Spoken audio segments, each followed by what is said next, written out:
Recording is on. Bueno, ahí estamos grabando de nuevo.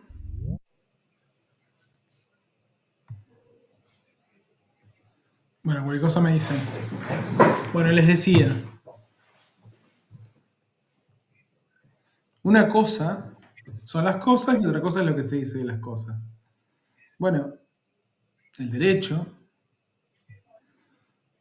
no es solamente el conjunto de textos que están ahí escritos, sino que el derecho también constituye todo ese conjunto de discursos que hablan sobre el derecho,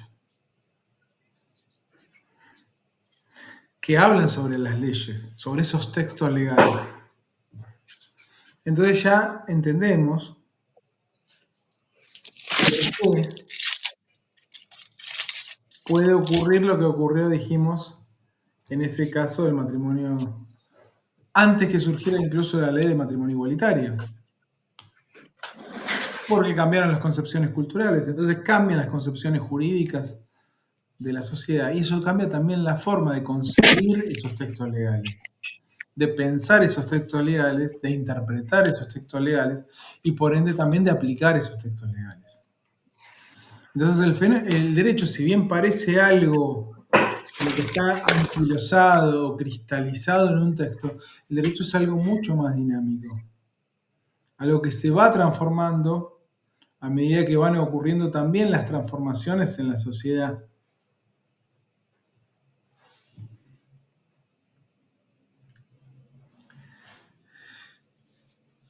Entonces lo que decimos, y esta frase la vamos a repetir siempre, una cosa son las cosas y otra cosa es lo que se dice de las cosas.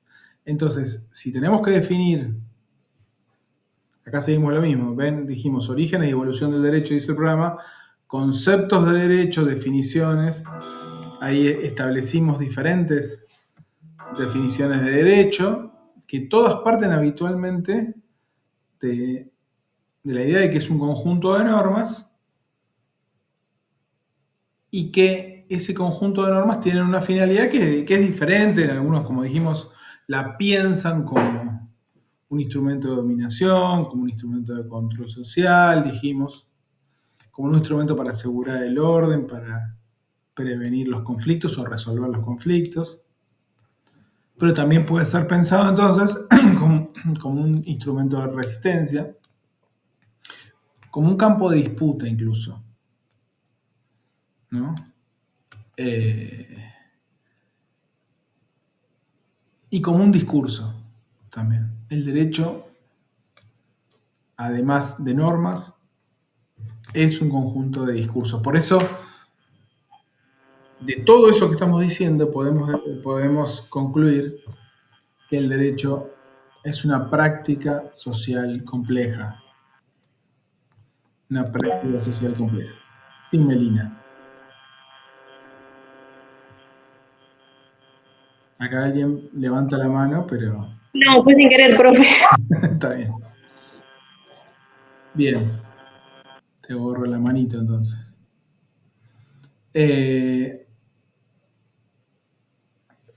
Decía entonces, si tenemos que esbozar una definición de derecho, entonces lo primero que tenemos que decir entonces es que el derecho es un sistema de normas, entendiendo la norma jurídica como aquella norma estatal, dotada de coacción, también estatal esa coacción, formal, escrita, y que tiene por finalidad, en principio, la regulación de las acciones sociales. Ahí tenemos una primera, entonces, gran definición. Pero al mismo tiempo, el derecho se proyecta por su complejidad como un fenómeno social más amplio y que tiene que ver con discursos que circulan en toda la sociedad, es decir, que no es solo un conjunto de textos legales que lo convierten, y que ese conjunto de discursos que circulan en toda la sociedad los reproducimos todos y que lo convierten en una práctica social compleja, y decimos práctica social porque las acciones sociales las pensamos también a partir de esos discursos jurídicos. Fíjense, hasta tal punto los discursos jurídicos son tan importantes como los textos legales que podemos decir que el derecho funciona a partir de esos discursos jurídicos.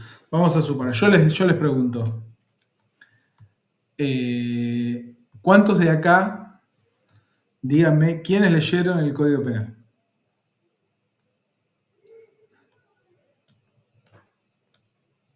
¿Alguno leyó el Código Penal?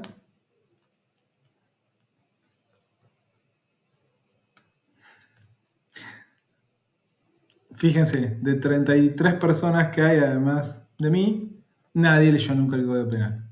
Ahora yo le pregunto, y me imagino que es así, ¿ustedes saben que en el Código Penal dice que está prohibido matar?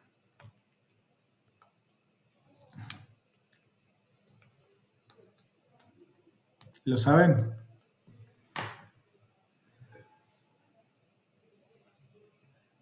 Ah, ¿no lo saben? No sé que está prohibido matar, estoy preocupado entonces.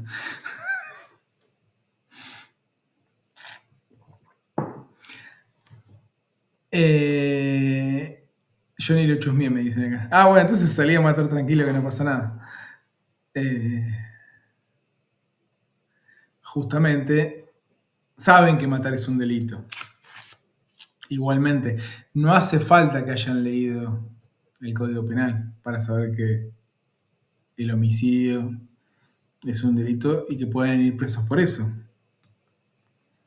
Y entonces, ¿cómo es que el derecho puede funcionar si aún sin haber leído los textos legales ustedes presuponen o refieren que el derecho prohíbe matar y califica la acción de matar como un delito?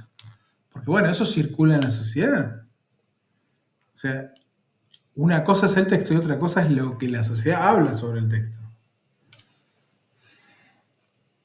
Igual sería una locura pensar de que solamente se pudiera castigar a alguien o sancionar a alguien si que ha leído el Código Penal. Imagínense si cada uno que ha cometido un delito, por ejemplo, alguien que se compra una casa, ¿qué voy a poner?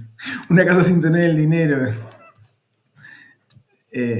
y no se sabe dónde sale el dinero y se le imputa enriquecimiento ilícito. Imagínense si pudiera exculparse diciendo, yo no sabía que en el Código Penal existía el delito de enriquecimiento ilícito. El derecho no funcionaría de esa manera. El derecho funciona justamente porque se presume conocido. Lo cual le agregamos otra complejidad. Porque ¿cómo puede ser que el derecho se aplique incluso, y esa coacción se puede aplicar incluso para alguien que tal vez no conociera que una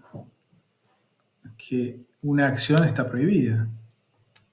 Y bueno, y sin embargo funciona de esta manera, porque peor sería que funcione con la posibilidad de que quien incumple pudiera alegar que lo desconoce. No funcionaría de esa manera. Entonces el derecho, y eso es una de las reglas que tiene para el funcionamiento del sistema jurídico, cuando decíamos que el sistema es racional y esa racionalidad tiene que ver con una lógica de funcionamiento, bueno, en esa lógica de funcionamiento está un principio fundamental, que es que el derecho se presume conocido. Pero lo que le quiero marcar con este ejemplo es que el derecho es mucho más que los textos legales. El derecho opera en toda la sociedad.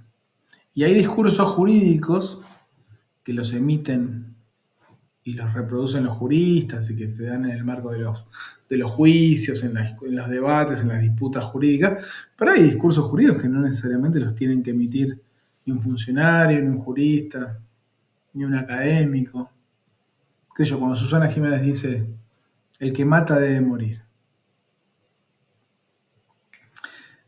Y eso se reproduce en las redes sociales, ¿no? Y la gente le pone me gusta, sí, porque ha cometido alguna atrocidad, entonces el que mata debe morir. Y sin embargo, hay una norma en nuestro sistema jurídico que dice que la pena de muerte es algo que está prohibido, no es una opinión. Y que además, no solo que está prohibido, sino que derogada no se puede volver a reimplantar. Digamos, es el Pacto San José de Costa Rica. Y sin embargo, entran en tensión ese texto legal con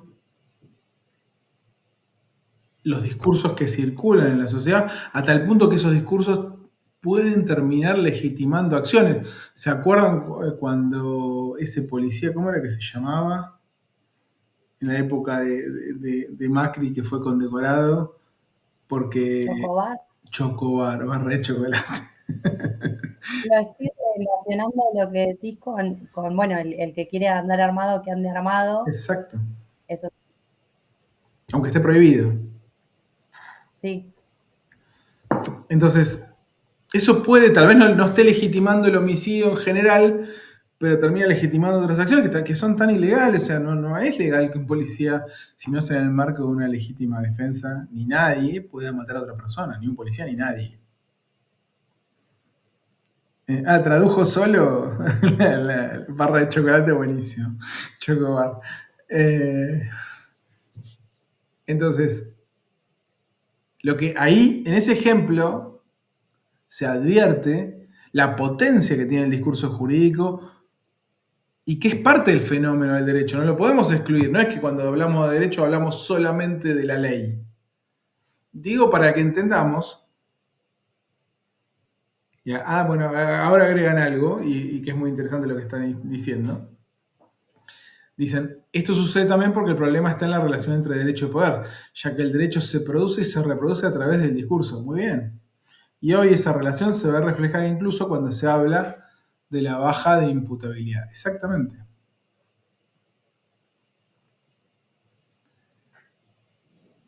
Lo que quiero decirles, entonces, para que entendamos la naturaleza del derecho, todavía estamos en el concepto de derecho,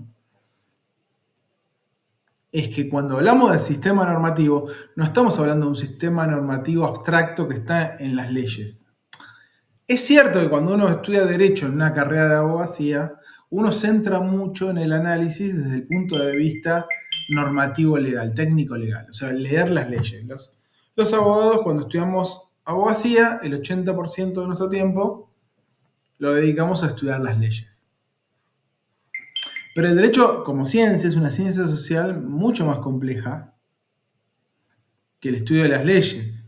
Y por eso dictar derecho en una carrera como la de trabajo social nos obliga a trabajar y a pensar las cuestiones no solo a partir del contenido de la ley, sino de los discursos que operan en relación a esos textos legales, los discursos jurídicos que operan. Y cómo esos discursos jurídicos legitiman, como bien decís acá, el ejercicio del poder o determinadas acciones, porque como bien decís, el derecho se produce y se reproduce a través del discurso. Y en esto de que se produce es entender que el derecho es difícil, pues hablamos de manera teórica, hablamos de la creación del derecho, de la aplicación del derecho, de la interpretación del derecho, como si fueran acciones que se pudieran separar. ¿Cuándo se crea el derecho? Y bueno, sí, el derecho en principio se crea cuando se dicta la ley, sí, parece sencillo. Pero fíjense, recién hablábamos del caso del juez que un día dice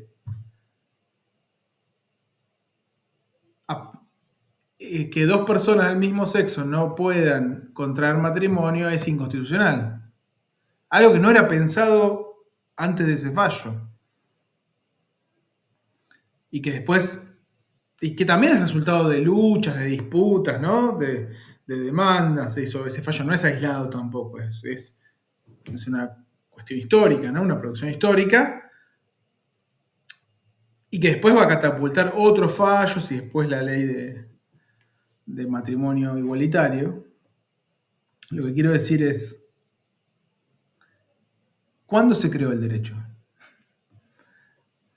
Cuando lo sancionó Vélez Sarsfield en el siglo XIX, cuando mandó el proyecto del Código Civil y fue votado por el Congreso, o cuando se dicte ese fallo. Bueno, hay una complejidad ahí también, ¿no? ¿Qué es la creación de derecho? No tenemos tan claro si la creación del derecho termina cuando sale una ley o constantemente estamos creando, estamos produciendo y reproduciendo el derecho a través, como bien dice acá Micaela, a través del discurso. Ya vimos y lo vemos habitualmente, los derechos no se conquistan de una vez y para siempre. Aunque los sigamos teniendo en el orden jurídico legal, en los textos legales, las políticas de Estado, ¿no? Los diferentes regímenes que se van sucediendo en el tiempo, pueden hacer que esos derechos vayan cambiando de fisonomía, se vayan deteriorando, aún a veces sin cambiar una coma. ¿Qué sé yo? Cuando el Estado deja de controlar las relaciones laborales, inmediatamente, ¿qué ocurre? Bueno, inmediatamente aumenta la explotación laboral, formas de explotación laboral que antes no existía. En la práctica se terminan deteriorando los derechos.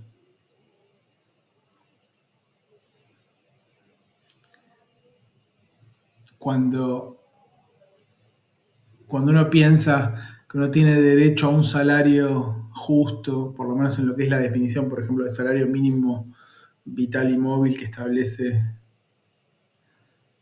la ley y que sancionó la Constitución en el artículo 14 bis. Esto también va variando con el tiempo porque depende también de las políticas económicas que permiten las mejoras o el empeoramiento del salario de las clases trabajadoras.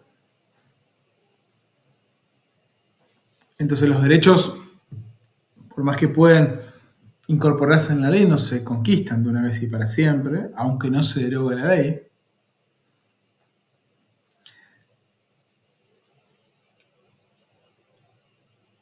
Y muchas veces se requieren para poder ejercerlos conflicto. O sea, y ahí volvemos a lo mismo. ¿El derecho es sordo o el derecho a conflicto?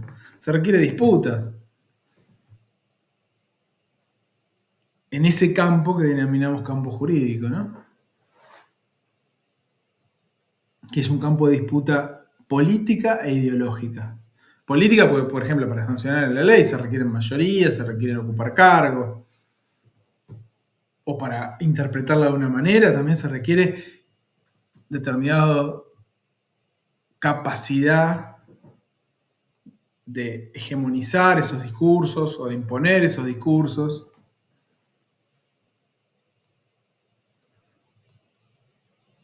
Entonces el derecho es mucho más que la ley, como dijimos. Podemos decir que el derecho tiene distintas puertas de entrada. Una de esas puertas de entrada es la ley. Pero no es la única puerta de entrada. Tal vez la puerta de entrada que más interesa en una facultad de abogacía. Y ya no tan así. Antes por ahí era más una visión más tradicional del derecho. Hoy ya no es tan así.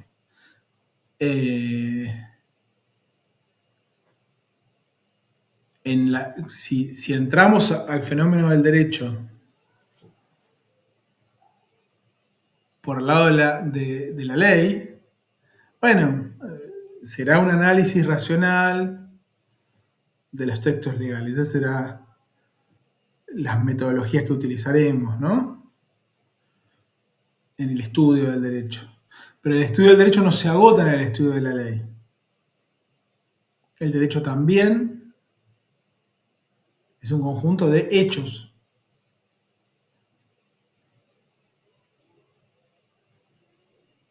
Ya dijimos, la ley puede cumplirse o incumplirse. Y eso también es relevante al fenómeno del derecho. Y ya dijimos que no hay una sola forma de cumplirlo o incumplirlo.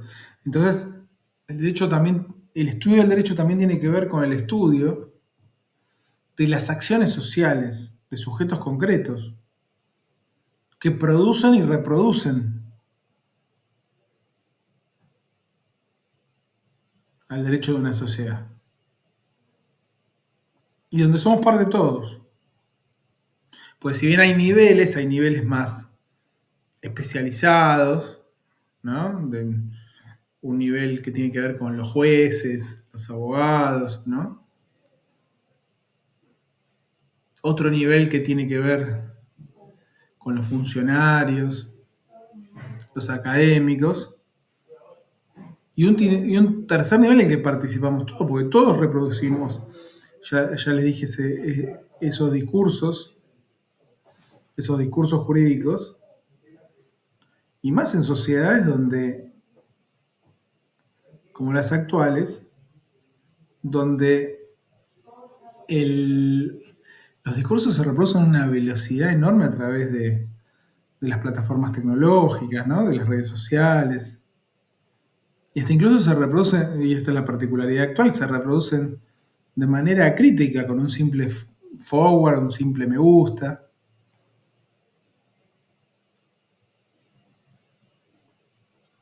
Y digo acrítica o irreflexiva, ¿no? Esa reproducción o esa circulación de los discursos se da sin pensar, ¿no? Donde lo afectivo también tiene un papel muy importante. Bueno, el estudio de esto y de las relaciones sociales que existen, el estudio de las acciones sociales y de las relaciones sociales, es también muy importante para el derecho. Pero no se queda ahí el problema del derecho. Porque además el problema del derecho también tiene que ver con otra cosa o con otra cuestión muy importante, que es el problema que es un problema que estuvo siempre atado al problema del derecho o a la cuestión del derecho, que es la justicia. Siempre se piensa el derecho a partir de la idea de justicia. Es decir, de los valores, de lo que es correcto, lo que es incorrecto. Entonces, si bien el derecho es diferente a la moral, porque se trata de lo que está prohibido, de lo que está permitido, mientras que la moral tiene que ver con lo que está bien o lo que está mal, hay una conexión. Hay una conexión. Porque el derecho no lo pensamos solamente en relación de manera fría y abstracta sobre lo correcto o lo incorrecto, sino lo pensamos también a partir de lo que corresponde o no corresponde, lo que es justo, lo que es correcto. ¿No? Entonces, el debate o la disputa sobre los valores, la ponderación de valores, aunque sea una ponderación racional, también es parte el problema ético, ¿no? También es parte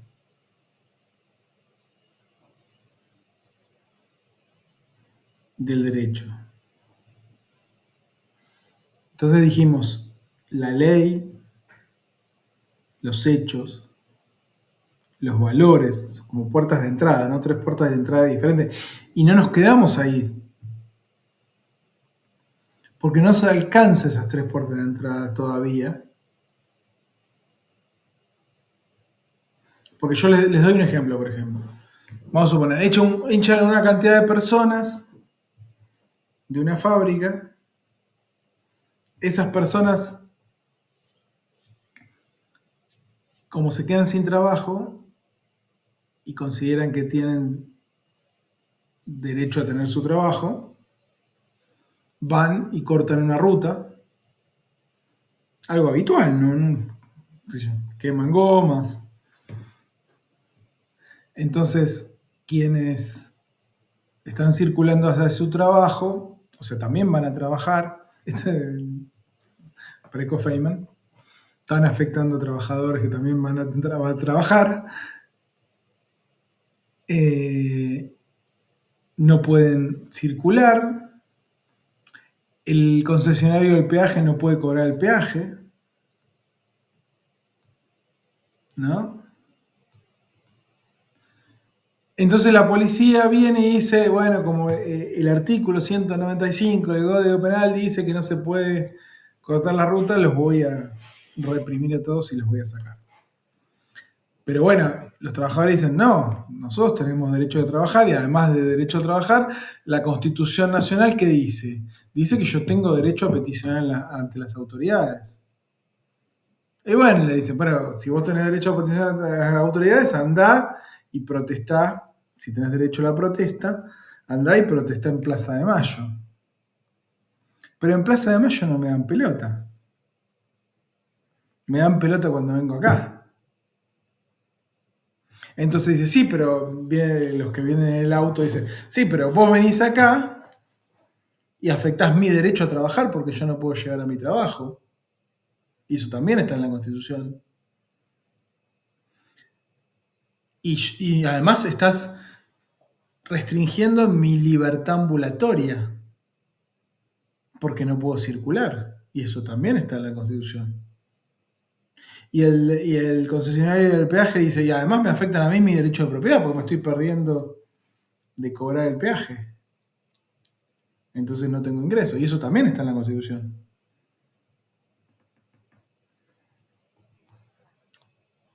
Y la policía dice, bueno, entonces yo puedo reprimir, dice, porque además yo tengo la obligación de que si veo la comisión de un delito y infragante, yo tengo facultades para reprimir la comisión de ese delito. Y entonces, ¿quién tiene razón? Les pregunto.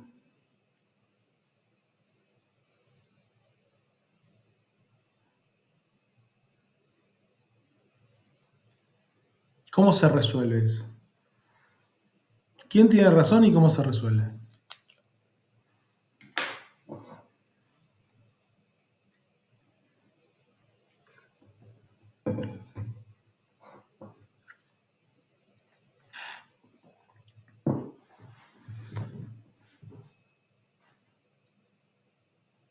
¿A nadie se le ocurre nada?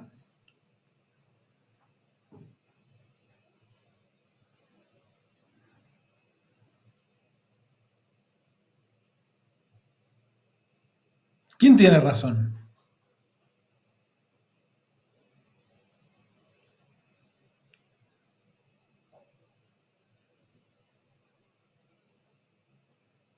Feynman va a decir la policía.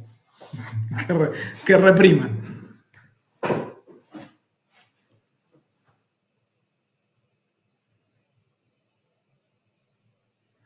Acá, compañero Gister me dice, no sé quién es, no sé si es porque es compañero peronista o. No, pero dice compañero Gister. No sé cómo es tu nombre. Sí, profe, se debe garantizar el derecho de los que quedaron sin trabajo, ya que eso ocasiona el conflicto entre civiles, dice acá. Bueno, pero la respuesta podría ser, bueno, que vayan a protestar a la plaza. Eso es lo que garantiza. O sea, una protesta no puede implicar, podría decirte, no puede implicar restringir los derechos de otros, que también son trabajadores. O sea, con el mismo derecho del derecho a trabajar, ni siquiera estoy usando otro derecho, no uso el de circular si quieren, uso el de trabajar. El mismo derecho estoy afectando el derecho de otros trabajadores.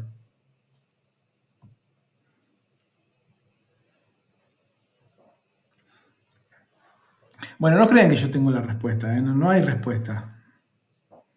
No hay respuesta a eso, porque la respuesta es política, ideológica. Y en esto que decíamos, el derecho es contradictorio, el derecho es heterogéneo. Y el derecho no es solo orden. Fíjense cómo el derecho ahí, lejos de ordenar, desordena. Porque no nos da una pauta de solución. Al contrario, nos genera un conflicto. Todos tienen derecho. Todos tienen razón. Todos tienen razón. Por lo menos todos tienen una parte de razón. ¿Y cómo lo resolvemos? Bueno, ponderando. Ponderando. Tendremos que ponderar bienes jurídicos, digo, el trabajo, la circulación, la protesta. Y tomar una definición. Por eso, gran parte de las veces estas cuestiones se resuelven más en negociación que con represión. Este gobierno es más tendiente a resolverlos con represión, pero bueno, muchas veces se resuelven más con negociación. Pero la solución es política, ideológica. Esa ponderación es ideológica. Entonces, tiene que ver, como decíamos recién, con los valores, con una ponderación de valores para definir un criterio de justicia.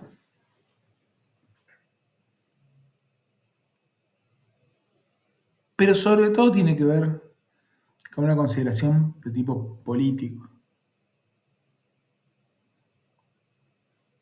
Y acá abrimos la cuarta puerta de entrada, que es el poder, como dijeron ustedes mismos. El poder es la cuarta puerta de entrada.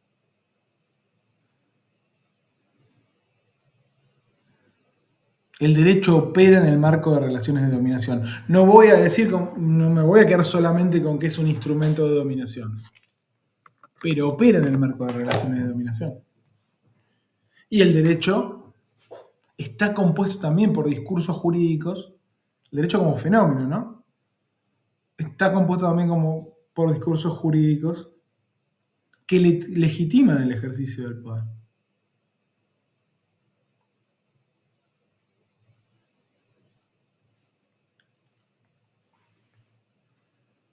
Entonces el derecho, como dijimos, es una práctica social compleja que requiere tomar en cuenta todas esas dimensiones. Entonces, desde un punto de vista tradicional, sí, nos ceñiremos a la idea de derecho como un conjunto de leyes o de normas que se encuentran en las leyes, pero no es solo eso el derecho. El derecho se lo piensa hoy como una práctica social compleja, como un fenómeno social, y por eso el derecho como ciencia se enmarca dentro de lo que son las ciencias sociales. No como una ciencia diferente al resto de las ciencias sociales. No solo porque es un producto social, sino porque también vamos a utilizar metodologías de las ciencias sociales para estudiarlo. Así que vamos a utilizar metodología que es particular al estudio del derecho y que tiene que ver con el estudio de las leyes. Hay una forma sistemática de estudiar el derecho que es el ámbito de la ciencia jurídica tradicional, pero también vamos a pensarlo a partir, como dijimos, de las relaciones sociales, las relaciones económicas, de las relaciones de dominación, las relaciones políticas. Eso requiere utilizar metodologías de la sociología, de la historia, de la ciencia política. Es como muy parecido a lo que pasa con el trabajo social. El derecho, digamos, tiene o involucra metodologías diversas, ¿no? De diversas disciplinas sociales. Así por ejemplo, estudiar el derecho desde la ley es la ciencia jurídica tradicional. Estudiar las relaciones sociales que tienen que ver con el derecho es lo que se llama habitualmente la sociología jurídica, que no es una rama de la sociología, sino que es una de las disciplinas del derecho. No es una rama de la sociología. Es una de las disciplinas del derecho que implica la utilización de metodologías de otras disciplinas sociales, economía, sociología, historia, al estudio del derecho. Es también lo que se llama la filosofía del derecho, como otra de las disciplinas del derecho, que es el estudio de los valores, las ponderaciones desde lo racional, ¿no? Desde un punto de vista racional, el estudio de los valores que están en juego de una manera más abstracta, o más racional, diría, no más abstracta, sino más racional. Y después también lo que se llaman los estudios críticos del derecho, que tienen que ver con esta cuarta dimensión, de pensar el derecho a partir de las relaciones de dominación y cómo el derecho se constituye como instrumento de dominación o como instrumento de resistencia. Porque el poder no solo está en quienes dominan, sino también en la resistencia. Hay poder en la dominación y hay poder en la resistencia. Eso también es una perspectiva y una forma de estudiar y pensar el derecho. Bueno, todo esto que estamos diciendo, de esto hablamos cuando hablamos de derecho. Pero si quieren, si en un parcial se les pregunta qué es el derecho, pueden ceñirse a una definición tradicional y decir, es un sistema de normas estatales, coactivas, formales, escritas, que tienen como fin regular las acciones sociales. Con eso es una definición escolar que estaría muy bien. Pero hay que entender que el derecho es mucho más que eso. Es un fenómeno más complejo. ¿Está claro? ¿Hasta acá? ¿Dudas? Y sigo con otros temas. ¿Hasta acá vamos bien?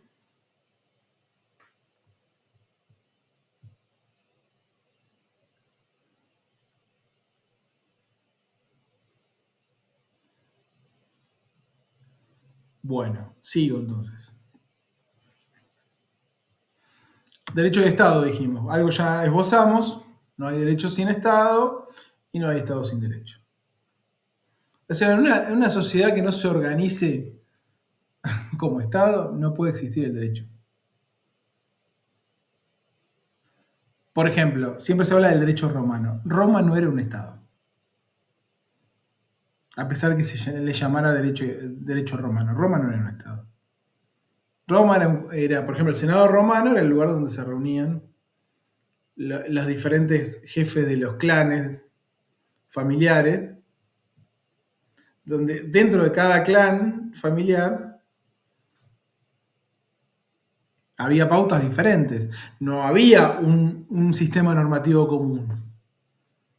Pero bueno, se tomaban decisiones más macro, se tomaban en el marco del Senado romano, en una sociedad esclavista, con más de la mitad de las personas que eran esclavos. O sea, nada que ver a cómo concebimos hoy el derecho.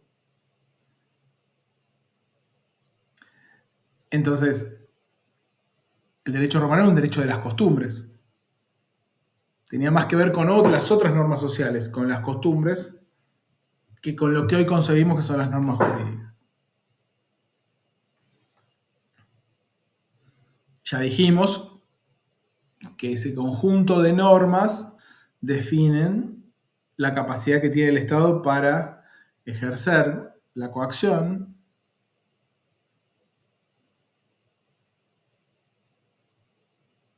y que de alguna manera derechos de Estado son dos caras de la misma moneda e implican, y seguimos en el siguiente punto, la organización jurídico-política de la sociedad.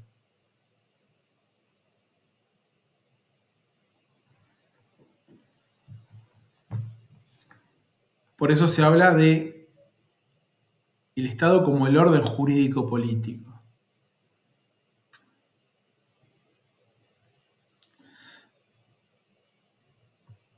Y este orden jurídico-político tiene distintos elementos.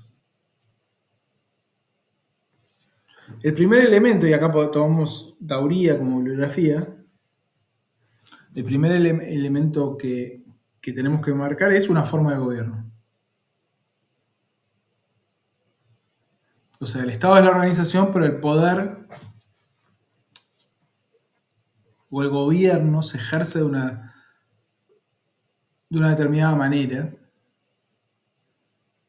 Por ejemplo, las democracias actuales son formas de gobierno.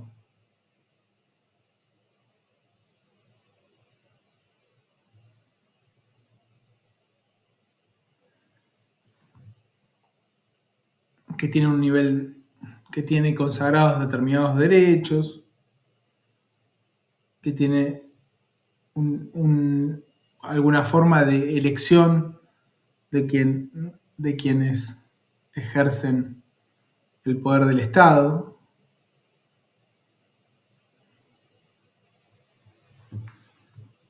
Eso es lo que tiene que ver con la forma de gobierno. No es necesariamente igual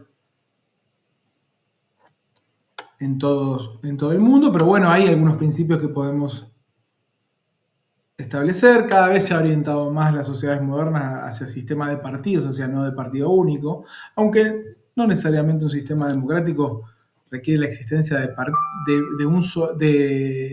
más de un partido. Lo que requiere es tolerar distintas posiciones que se puedan enfrentar y donde haya una elección de esas posiciones, no necesariamente tiene que ser un diferentes partidos.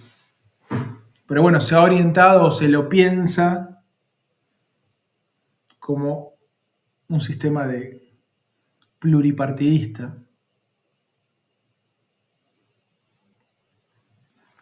donde todos tienen la posibilidad de elegir y ser elegido.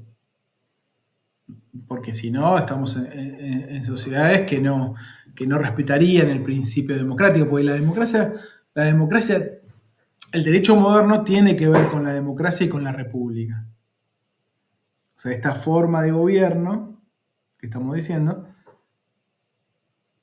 aunque no en todos los países sea igual, pero tiene que ver con la democracia, o por lo menos se la piensa ligada a la democracia y la república. Entonces, si no todos pueden votar, sin exclusiones, en todo caso serán exclusiones momentáneas de los niños, ¿no? Hasta que no tengan una determinada edad, pero no lo que ocurría en otro momento donde se hablaba de democracia y la mitad de las personas no podían ni votar ni acceder a los cargos, en el caso de las mujeres, por ejemplo. O mucho antes que solamente podían votar los varones propietarios en el siglo de la democracia del siglo XIX, solamente podían votar los varones y propietarios. Ese era el liberalismo político del siglo XIX.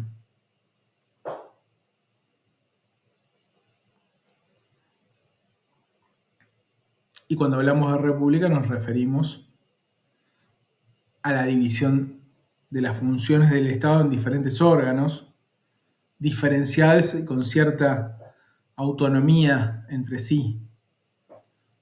Lo que llamamos los poderes, ¿no? Los poderes, el poder ejecutivo, el poder legislativo, el poder judicial. Después vamos a ampliar un poco eso, pero donde haya también algún control y alguna contraposición de esos poderes, para que todo el poder no se concentre en una sola persona o en un grupo muy, muy pequeño, porque si no no sería propiamente una república, sino sería una monarquía o una aristocracia.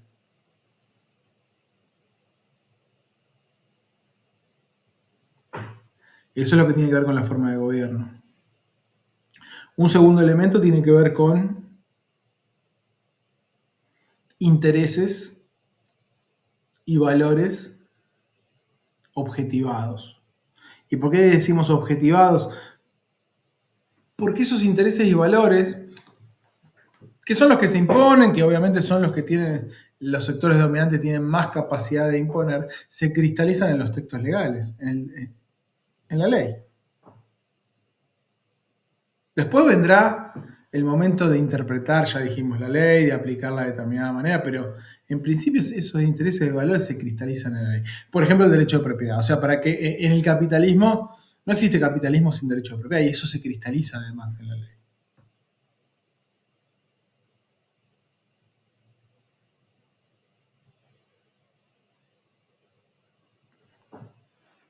Por eso se objetiva.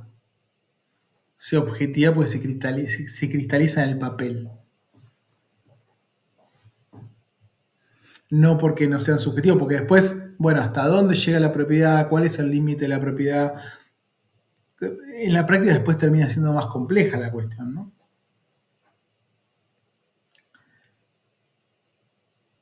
Y tercero, tiene que ver con creencias legitimantes.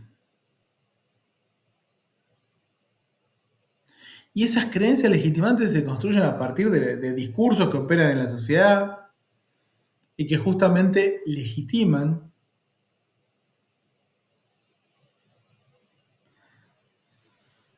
la forma de gobierno, el funcionamiento del gobierno, y legitiman también, o sea, están interrelacionados los tres elementos, y legitiman también las formas de creación, interpretación y aplicación del derecho. Entonces, como ven, están interrelacionados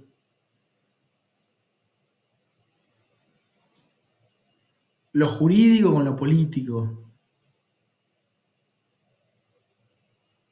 A tal punto está, y por eso decimos esto, no puede haber derecho sin Estado y Estado sin derecho. Porque, por ejemplo, ¿dónde se define lo estatal? Nosotros estamos en una universidad que es estatal, ¿no? Sí, lo saben, no hace falta que se los diga, es estatal. Pero ¿dónde está escrito que es estatal?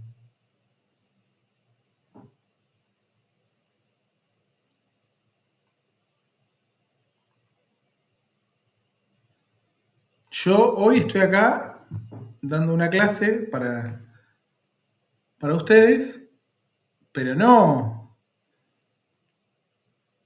porque mi hobby es dar clase. Y ustedes tampoco están aquí solamente porque les gusta mi cara o porque les interese necesariamente lo que yo digo, sino que estamos en el marco del ejercicio de una función estatal, que en este caso es la educación pública, donde yo estoy cumpliendo una obligación y ustedes están ejerciendo un derecho.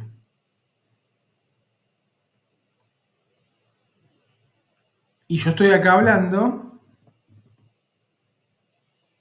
no solamente como docente, sino como funcionario del Estado también, o como empleado del Estado. O sea, en este momento, el Estado soy yo. En este momento, el Estado soy yo, que les está hablando a ustedes, para que ustedes puedan ejercer su derecho, ¿no?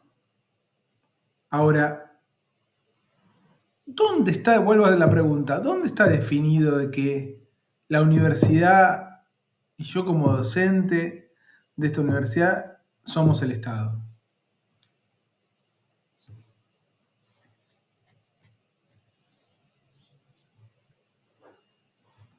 ¿Qué les parece?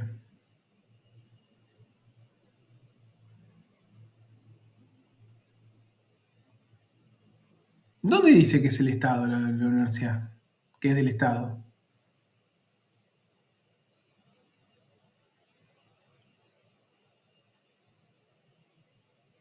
¿A nadie se le ocurre nada? Nada, en la Constitución Y no en lo dice. principio, en una serie de normas y leyes, no sé, pienso en la Ley de Exactamente, en las Educación Superior, leyes. por ejemplo. En las leyes, exactamente. En las leyes.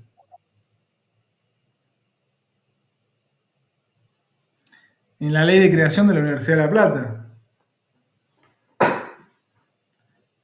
En la ley de presupuesto, que le da recursos a la Universidad de La Plata. En la resolución que me designó. En la ley, en definitiva, en sentido amplio. En la ley está. El Estado se define como Estado en la ley. O sea, la ley define el ámbito de lo estatal y lo que no es el lo que no es estatal.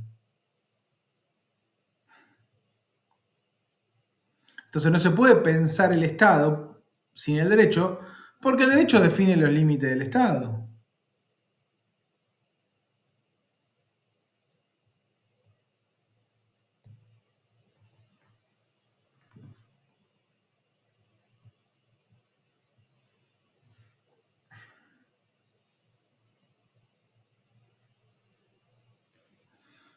Y acá dice funciones del Estado y del derecho, bueno, ya nos referimos largamente a las funciones del derecho. Y bueno, la función del Estado es el ejercicio del gobierno, que en definitiva es la organización política de la sociedad. Pero como dijimos, no hay organización política sin organización jurídica.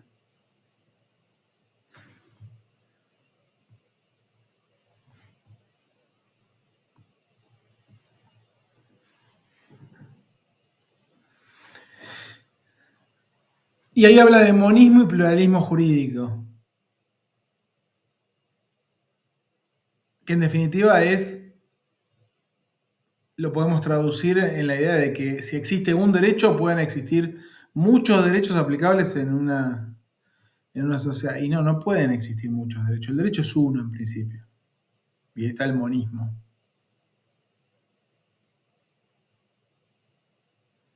El derecho es uno. Pero bueno, más allá que el derecho es uno,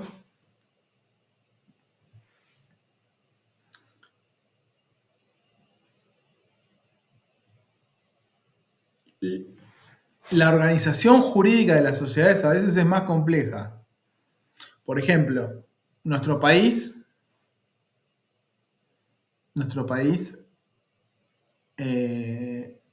antes de ser la República Argentina, era un conjunto de estados, que eran las provincias, que son preexistentes al Estado Nacional y que se reservaron facultades.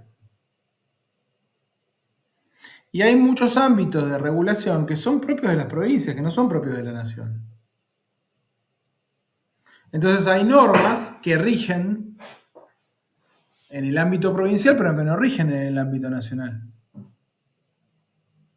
¿Eso convierte al derecho en plural, en que haya varios derechos? No. Pero sí hay normas, digo para que entendamos cuando hablamos de pluralismo a qué nos referimos. Pero sí hay normas que puede ser que se apliquen en un ámbito geográfico y no en otro ámbito geográfico. Eso sí puede ocurrir. Siempre y cuando las normas de ese ámbito geográfico no contradigan a las normas generales que deben aplicarse de manera universal. Por ejemplo, las constituciones provinciales no pueden oponerse a la Constitución Nacional. O sea, no puede decir la Constitución Nacional en nuestro país rige el derecho a la vida y en la Constitución provincial dice no, acá se puede matar. No podría ocurrir, eso no puede pasar. Pero sí puede ser que en un, qué sé yo, que en una provincia esté permitido, no sé, el ejercicio del comercio o determinada actividad comercial, no sé, la pesca, y en otra provincia no, porque está protegido por una, qué sé yo, por una búsqueda de preservación del ambiente. Ven que las normas son diferentes en un lugar o en el otro, pero ambas responden a una lógica nacional, más cuando esa actividad fue una de las funciones que se reservó la provincia, porque las provincias se reservaron potestades en la Constitución Nacional. Entonces, el derecho pretende ser único. Bueno, pero tenemos, como dijimos, situaciones en que podemos estar en presencia de normas que se apliquen en un determinado ámbito geográfico o que se apliquen para determinado ámbito de personas. ¿Se acuerdan que eso se alegaba mucho en la dictadura? Digamos, los jerarcas de la dictadura, para evitar los juicios, decían que era inconstitucional el juicio de las juntas porque no había sido hecho en un tribunal militar. La idea del fuero militar, a los militares los juzgan los militares. No es una posición muy democrática, pero también puede ser que exista algo así. Ahora, ¿esto quiere decir que no existe un solo derecho? No, sí, sigue existiendo un solo derecho, porque también esas normas se tienen que articular con principios generales más importantes.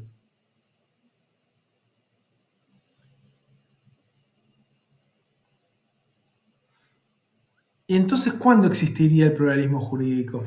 Y el pluralismo jurídico existiría cuando yo pudiera decidir a qué orden jurídico me someto.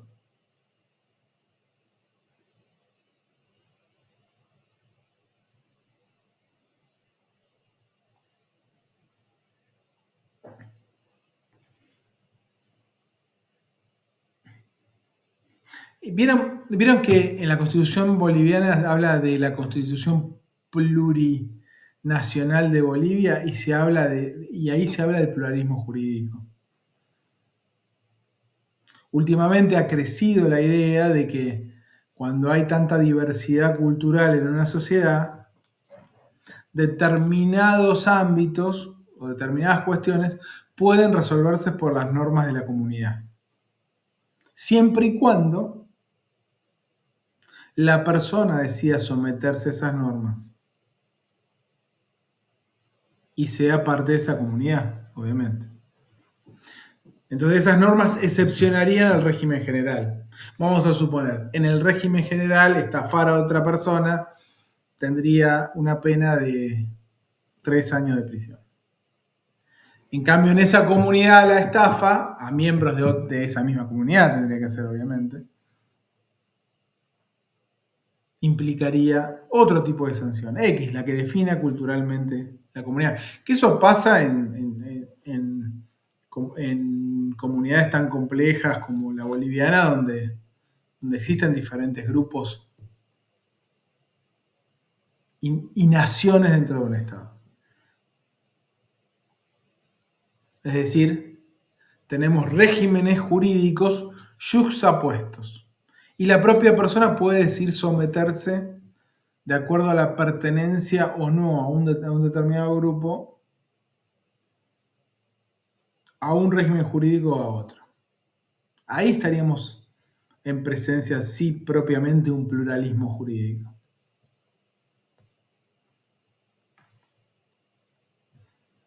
Pero son casos excepcionalísimos. El derecho es monopólico. Derecho hay uno solo. O se presenta como uno solo. Ahora, ya vimos, el derecho no es uno solo, el derecho es uno para vos, otro para la otra persona, porque dijimos, una cosa son las cosas, lo que está en el texto, y otra cosa es lo que se dice de las cosas. Entonces, la idea de monolítica del derecho también es un ideal. Incluso las normas pueden operar de una manera en un lugar, el mismo texto legal, y operar de otra manera en otro lugar, aunque sea el mismo texto, en distintas instituciones.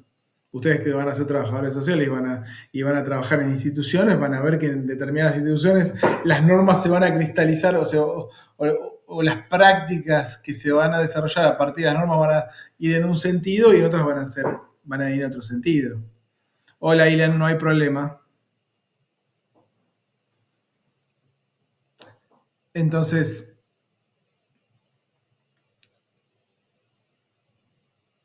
hay una pretensión en esa idea del monopolio de la violencia legítima, también que existe un monopolio del derecho porque hay un solo derecho. Hay un solo criterio de legitimidad, los textos legales vigentes. No hay otro, no hay uno alternativo, no hay un derecho alternativo. Sin embargo, como dijimos, aunque existe una pretensión de un solo derecho, la práctica nos muestra que el derecho es un orden, ya dijimos, contradictorio, heterogéneo, complejo.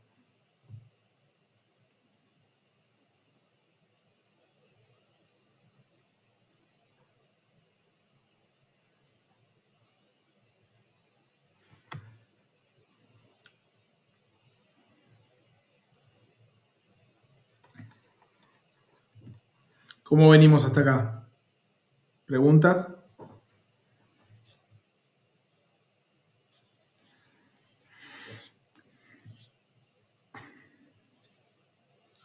¿Estamos bien?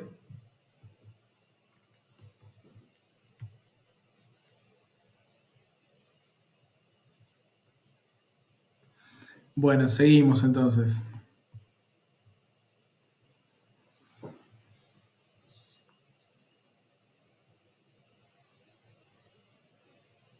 ¿Tenés que comunicarte virtual? Es una clase virtual que dieron hoy para romper las pelotas, pero la verdad que. Hay alguien que tiene el micrófono abierto. Sí, o sea, es la clase de polvito del pibe este que lo llevé, lo dejé. Bueno, fue a jugar al fútbol. Qué suerte. Yo ya, suerte porque ya no puedo jugar, no. Por más que quiera.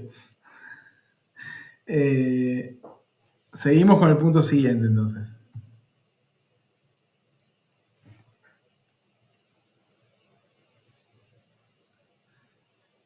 Los poderes del Estado, dice. Democracia y república. Bueno, algo recién hablábamos de esto.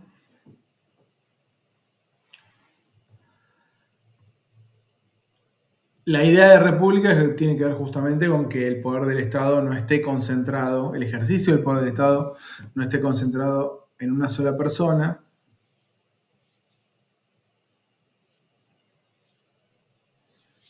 o en un conjunto muy pequeño de personas, sino estaríamos en presencia de una monarquía o una democracia. En la actualidad existen todavía monarquías, ¿no?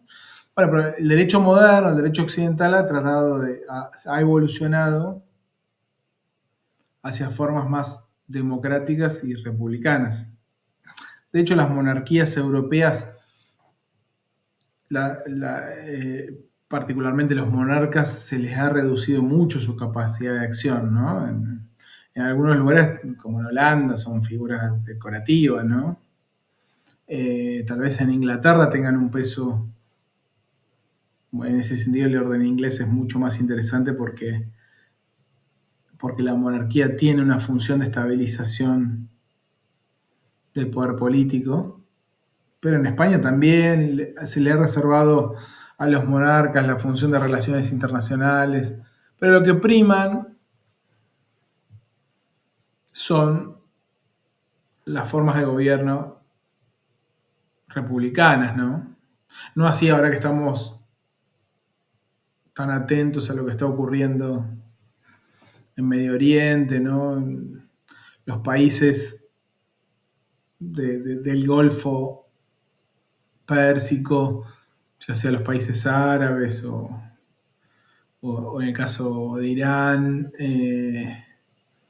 son países monárquicos, no son países republicanos, aunque han adoptado siempre algunas formas republicanas, algunas formas primigenias de división de los poderes y de elección también democrática de sus líderes. Vieron que en Irán está el ayatolá, que es el jefe religioso y también político del país, pero además existe un presidente que es elegido con funciones más acotadas, pero donde se advierte eh, formas de elección. Con lo cual hoy no podemos decir que existan en todo el mundo formas democráticas o republicanas puras, ni tampoco formas monárquicas puras. Siempre, a medida que los estados se van racionalizando, van adquiriendo formas republicanas, aunque en su esencia, en su naturaleza, los países del Golfo Pérsico se mantienen como monarquías, sino como repúblicas, a diferencia de los países occidentales donde priman las formas republicanas, aunque persistan experiencias monárquicas.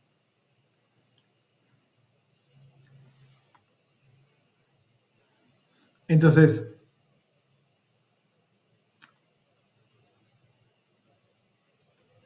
la democracia y la república tienen que ver con la forma de... En el caso de la democracia es una forma de gobierno y la república es una forma de organizar el Estado, es una forma de organización del Estado,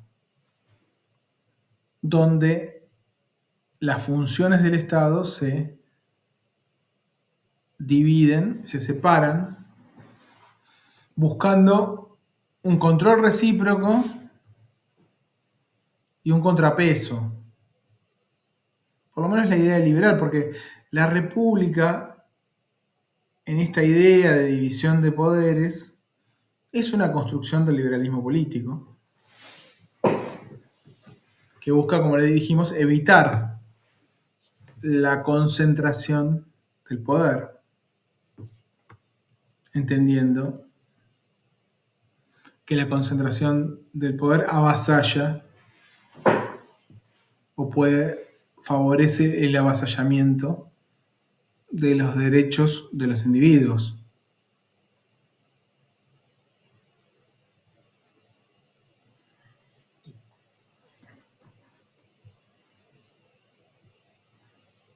Y los poderes del Estado, que en realidad hay que hablar de funciones del Estado.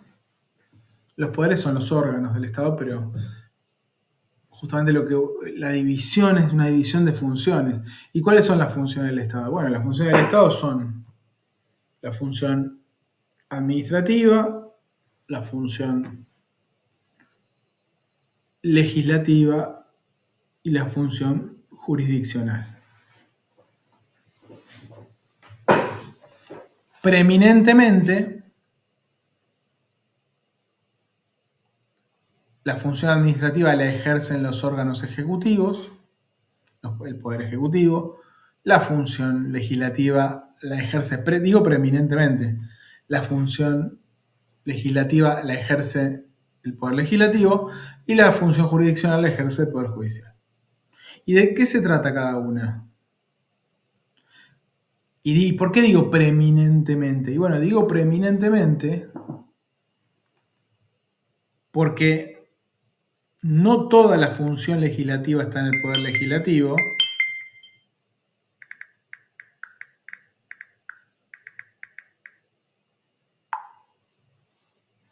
No toda la función legislativa está en el Poder Legislativo, no toda la función jurisdiccional está en el Poder Judicial y no toda la función administrativa está en el Poder Ejecutivo.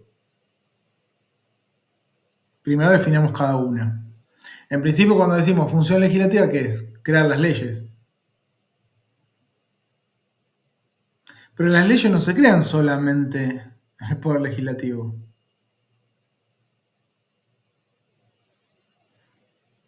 De hecho, nuestro sistema es un sistema presidencialista, donde para crear las leyes también interviene el presidente. Fíjense que el presidente, ¿qué puede hacer con una ley? Cuando sale una ley y no le gusta, ¿qué puede hacer el presidente? Vetarla. Entonces, fíjense, la intervención en la creación de leyes en nuestro país es conjunta de ambos poderes. Por eso, porque es un sistema presidencialista, donde el Poder Ejecutivo, además de tener a cargo la administración, también participa en el proceso de creación de las leyes. Fíjense. Tiene mucho poder. El poder legislativo, el Poder Ejecutivo es el que tiene más poder, la redundancia, más capacidad. Tiene toda la administración, o casi la totalidad de la administración del Estado, y además tiene la capacidad de intervenir en el proceso legislativo.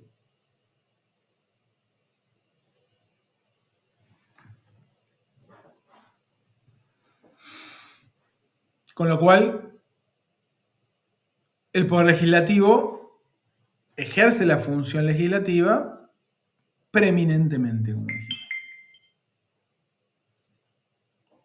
Incluso en nuestro país digo preeminentemente porque, bueno, los proyectos de ley se tratan en el Congreso y es el Congreso el que tiene que dictarlos. Después el presidente puede vetarlos o no, promulgar las leyes.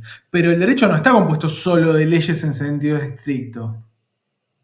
El derecho está compuesto de leyes, decretos, resoluciones. Bueno, los decretos, las resoluciones, las disposiciones no se dictan en el Poder Legislativo, se dictan en el Poder Ejecutivo. Que son otras normas. Está bien, son normas que supuestamente vienen a reglamentar las leyes vigentes, las leyes generales que dicta el Congreso. Pero como dijimos, las dicta el Congreso y el presidente. Pero además de eso, las leyes son más bien de tipo general.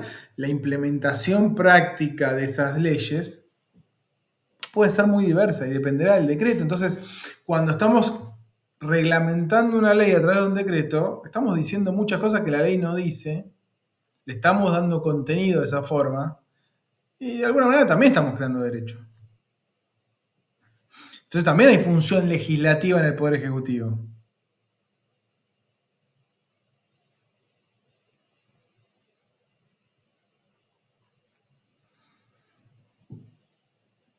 Y hay función administrativa en el Poder Legislativo, porque el Poder Legislativo tiene su presupuesto, gestiona recursos, tiene sus empleados, dicta disposiciones.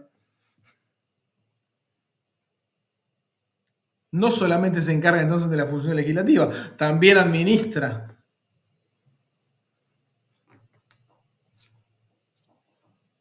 Entonces, y el Poder Ejecutivo administra. ¿Y cómo podemos definir la función ejecutiva o administrativa? Y eso es difícil de definir, porque en realidad se define por negación, es lo residual. Todo lo que no es legislar y todo lo que no es la función judicial es la función administrativa, ¿entiendes? Se definen al revés. Entonces vayamos a ver qué es la función jurisdiccional. Bueno, la función jurisdiccional tiene que ver con la interpretación de las leyes, de las normas jurídicas. ¿Qué hace el Poder Judicial? Bueno, preeminentemente interpreta las leyes. Es el encargado de interpretar. Y los otros dos poderes deben someterse a la interpretación que haga el Poder Judicial. Porque está dotado de autoridad para llevar a cabo esa interpretación. Por eso se dice que la Corte Suprema de Justicia de la Nación es el último intérprete de la Constitución Nacional.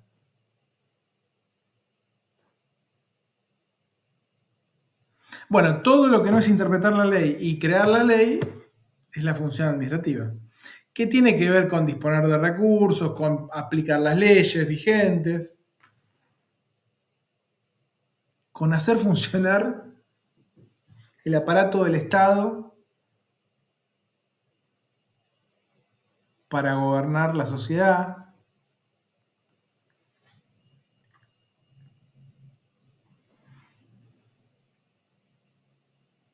Pero como les dije, es la función más difícil de definir y por eso se define residualmente. Todo lo que no es judicial y todo lo que no es función legislativa es función administrativa. El Poder Judicial también desarrolla funciones administrativas. Tiene empleados, tiene presupuesto, tiene que alquilar los inmuebles o pagar los impuestos de los inmuebles donde funciona, porque eso no lo hace el Poder Ejecutivo, lo hace el propio Poder Judicial. La Corte dicta disposiciones de funcionamiento, no solamente interpreta las leyes, sino dicta disposiciones de funcionamiento de los tribunales. Vieron que a veces la Corte pide más presupuesto porque dice que no puede funcionar.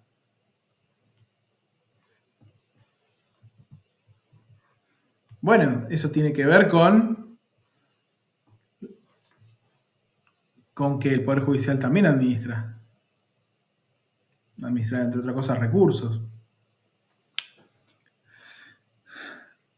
Y ejerce preeminentemente la función jurisdiccional porque puede ser que alguna función jurisdiccional quede afuera del Poder Judicial, como por ejemplo el juicio político. El juicio político no lo hace el Poder Judicial, lo hace el Congreso para destituir a los funcionarios públicos. Lo hace el Congreso, no lo hace el Poder Judicial. Entonces hay una parte de la función jurisdiccional que queda en el marco del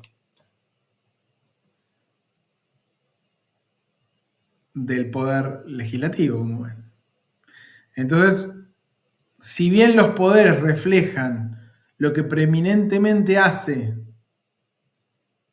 en relación a la división de funciones del Estado, lo que preeminentemente hace cada uno, no se reduce toda su acción a eso.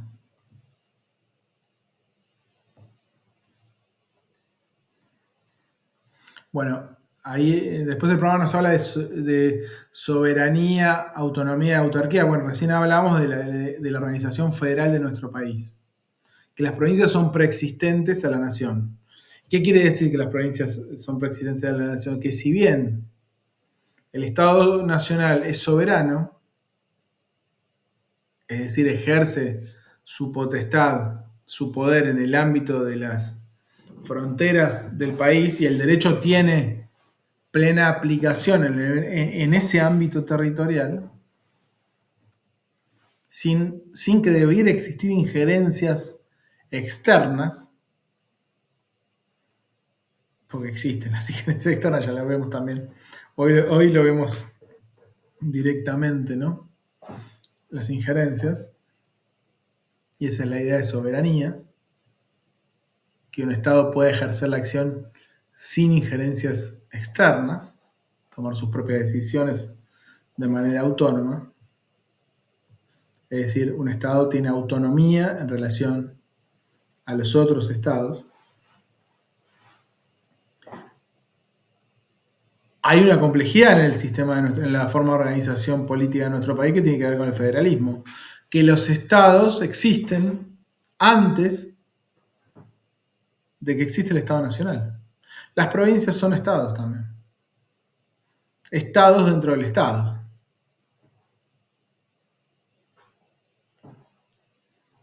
Y tienen autonomía, tienen un nivel de autonomía, no total, pero tienen un nivel de autonomía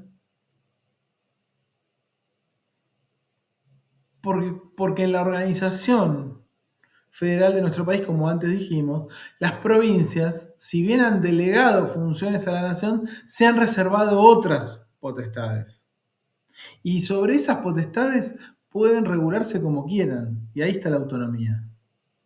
O sea, las provincias tienen un ámbito de autonomía en los que son las potestades que han sido reservadas, que no fueron delegadas a la nación en la Constitución Nacional.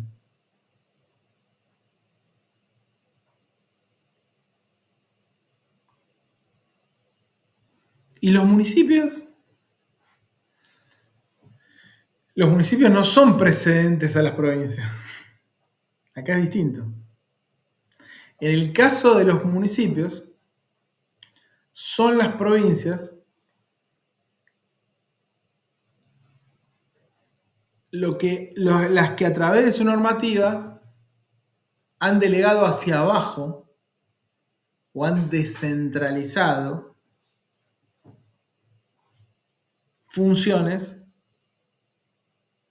en los municipios. Y como las provincias son autónomas,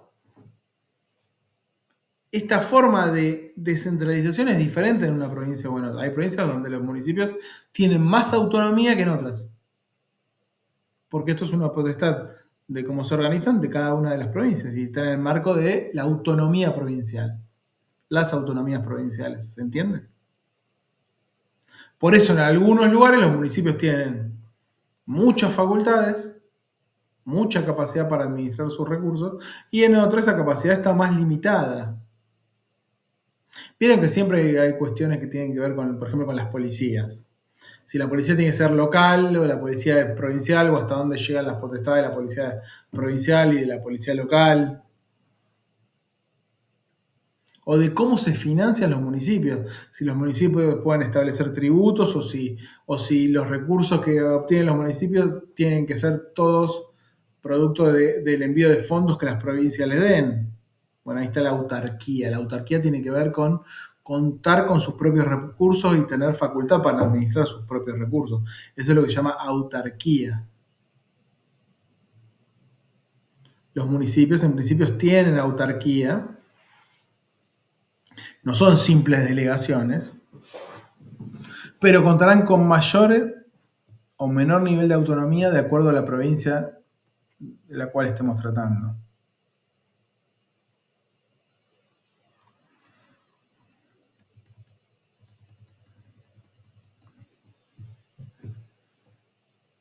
Entonces, con esto entendemos que el derecho va a variar, los textos legales van a variar de acuerdo al país que nos encontremos. El derecho no es igual en todo el mundo, aunque pretende tener o pretende ser monopólico dentro de las fronteras de un Estado, con toda la complejidad que estábamos hablando de que bueno, el derecho es heterogéneo, es contradictorio, tanto muchas veces en sus normas como en la forma como se puede concebir. A veces la forma en que yo puedo ver la Constitución tal vez no sea la misma que la puede ver otra persona. Hay una visión, si uno tiene una ideología liberal, va a leer la Constitución de una manera, y si uno tiene una ideología antiliberal, va a leer la Constitución de otra manera. ¿Por qué? Porque la ponderación que va a hacer sobre los bienes protegidos, los derechos, va a ser diferente. Porque uno puede partir del axioma tradicional que los derechos de uno terminan donde empiezan, así dice la frase, ¿no? Terminan donde empiezan los derechos de otro. Pero bueno, ¿dónde es eso? ¿No? ¿Hasta dónde el Estado puede intervenir en esa línea que está en tensión, ¿no?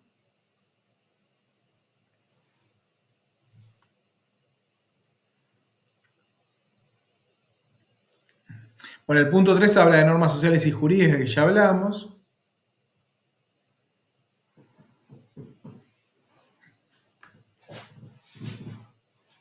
Y si bien en algún momento ahí se nos habla... Bueno, dale Valentina. Y si bien ahí el programa, vamos a 15 minutos más vamos a seguir. Y ya terminamos.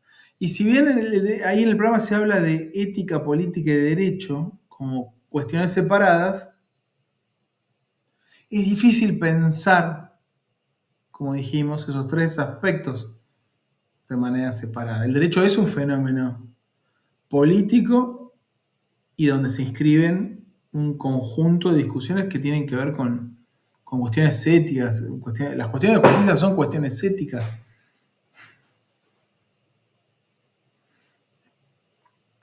Y si bien la ciencia jurídica tradicional ha intentado construir una forma de estudiar el derecho tecnificada, que es la que, obviamente, que en el ámbito de la abogacía es la que se usa, pues si yo voy a hacer una demanda tengo que hablar desde lo técnico, desde el punto de vista técnico-legal.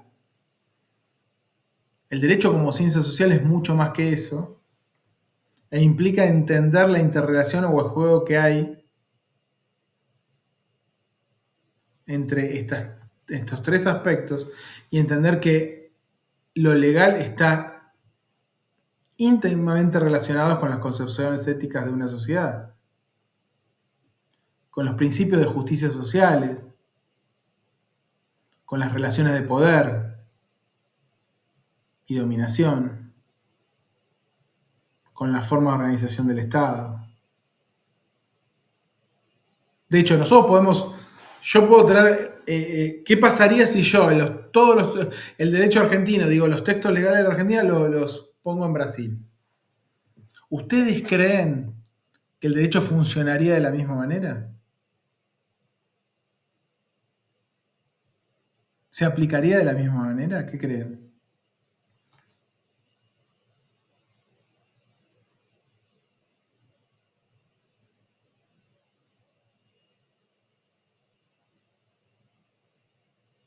En dos sociedades diferentes que tuvieran los mismos textos legales, ¿se aplicarían esos textos de la misma manera?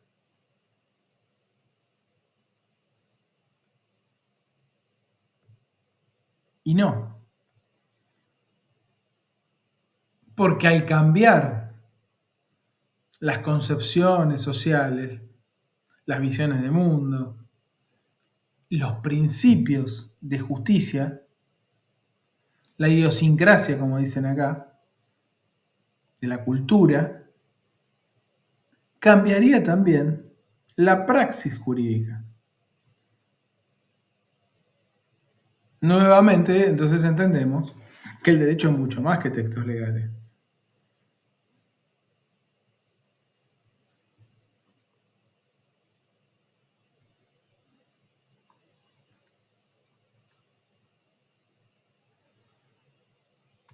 Pero bueno, la historia del estudio del derecho nos marca una búsqueda de encontrar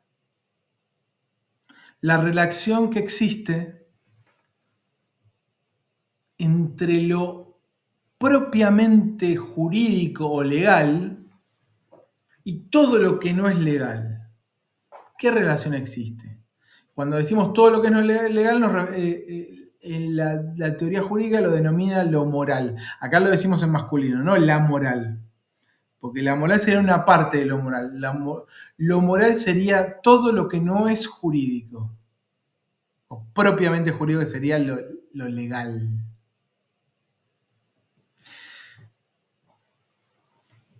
Y bueno, a lo largo de la historia, el derecho se ha pensado también desde lo cultural de manera diferente. Hoy hablábamos que la justicia siempre está presente en el estudio del derecho, ¿no? La justicia es un fenómeno moral, como dijimos, no relativo a la moral, sino a lo moral, porque es externo al derecho mismo, a los textos legales, la justicia. La justicia es un criterio que va más allá del texto legal.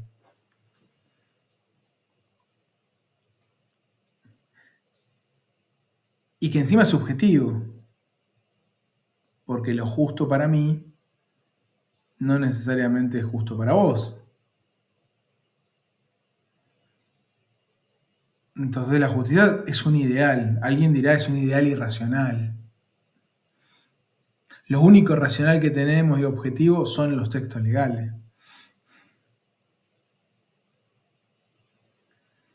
Entonces, bueno, en la modernidad hubo una búsqueda de romper la visión tradicional del derecho. ¿Cómo era esa visión tradicional? Es lo que se llama la visión justnaturalista. ¿Qué es el justnaturalismo? Es aquella forma de pensar al derecho no separado de lo moral, no separado de la justicia. ¿Por qué? Porque se piensa el derecho como algo esencialmente justo, naturalmente justo. Si algo no es justo, no es derecho. O sea, ¿qué es lo que puede ser, lo que tiene que ser obligatorio? Lo que es justo, si no, ¿para qué va a ser obligatorio? Entonces, bueno, esto funcionaba cuando el pensamiento de la sociedad era preeminentemente religioso, cuando primaba el pensamiento mítico, cuando la organización social y política de la sociedad estaba basada en las costumbres, como decíamos hoy. Ahí funciona, pues costumbres son una sola, no hay. Pero cuando las sociedades se racionalizan, se hacen cada vez más complejas, cuando ocurre con la modernidad el proceso de racionalización del mundo, esto lo habrán visto en sociología, ¿no? De secularización, de que tanto hablaron Weber, Durkheim. ¿Lo vieron en sociología eso? Cuando ocurre esto, se va configurando otro paradigma, distinto al paradigma naturalista. ¿Qué es el paradigma positivista? Y que de alguna manera es el paradigma que sustenta la forma de pensar al derecho en la modernidad y en el capitalismo. Este paradigma se termina de configurar en el siglo XIX, al igual, o sea, nacen las ciencias sociales y también se configura el derecho como ciencia en el siglo XIX sobre la base de este paradigma, el paradigma positivista. ¿Qué quiere decir esto? Que más allá de que el problema de la justicia es un problema ligado al derecho, el derecho no tiene que ver con la justicia.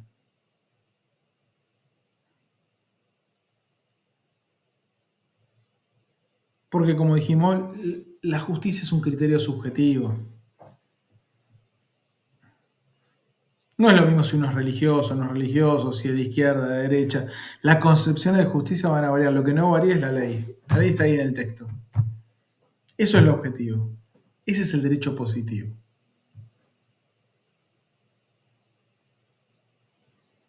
Todo lo demás es un ideal irracional. Entonces, de lo que se trata esta discusión entre lo que es la teoría justnaturalista y la teoría positivista es una discusión entre la relación que existe entre derecho y moral. Donde para el justnaturalismo el derecho y lo moral se encuentran ensamblados o articulados de tal manera que son inseparables. a tal punto que en sociedades donde prima lo religioso, el derecho positivo es derivación directa del derecho natural, del orden natural de las cosas. ¿Cómo va a ser distinto? No, al contrario, el derecho positivo está supeditado al derecho religioso, por ejemplo.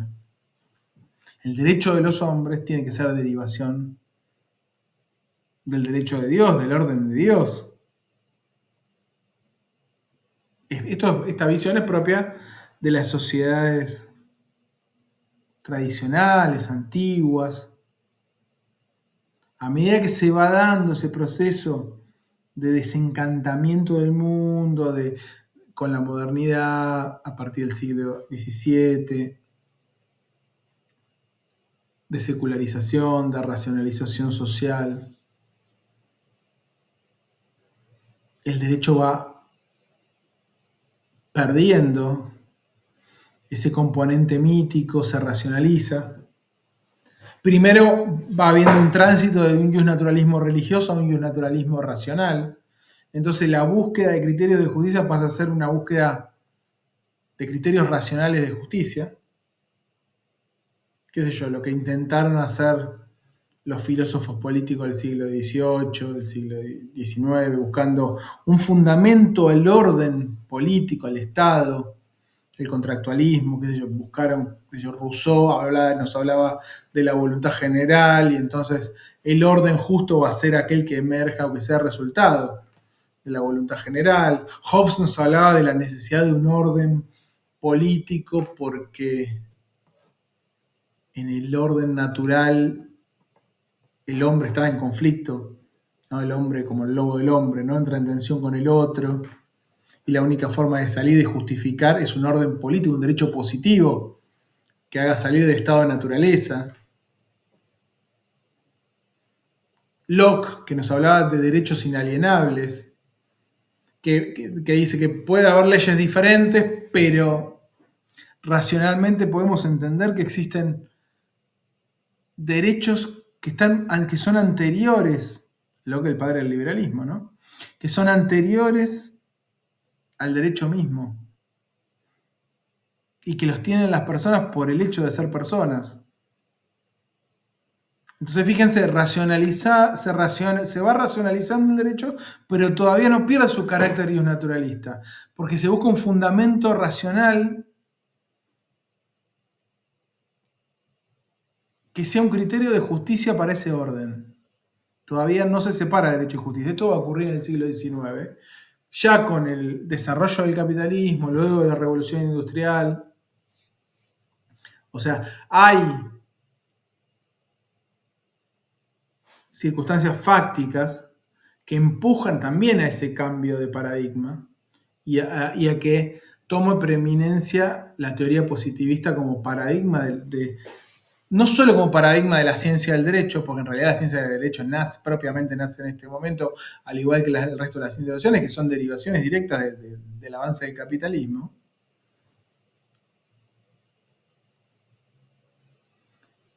sino que el capitalismo también necesita otro paradigma. Imagínense, cada transacción comercial, cada adquisición de bienes, imagínense si puede ser discutida en términos de justicia. El capitalismo no se puede detener a reflexionar de manera crítica si quien tiene determinados bienes los tiene de manera justa o injusta. Los bienes están repartidos como están repartidos.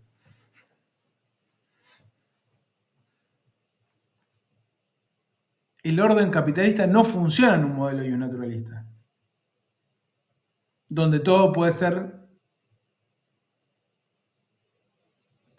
cuestionado a partir de principios externos al derecho mismo. ¿Entienden? Entonces, esto también potenció a que entonces se empiece a estudiar el derecho tomando como referencia la ley separado de los estudios de justicia. Pero bueno, en el siglo XX esto fue cambiando. Y hoy no se puede pensar al derecho entendiendo que puede haber derecho injusto, por eso sigue premiando el orden la visión positivista, pero tampoco se renuncia al estudio de criterios racionales de justicia, ni de hecho así nacieron los derechos humanos, ni del estudio, como dijimos, de las relaciones de poder. Pero el paradigma positivista es el que se impone a partir de este momento.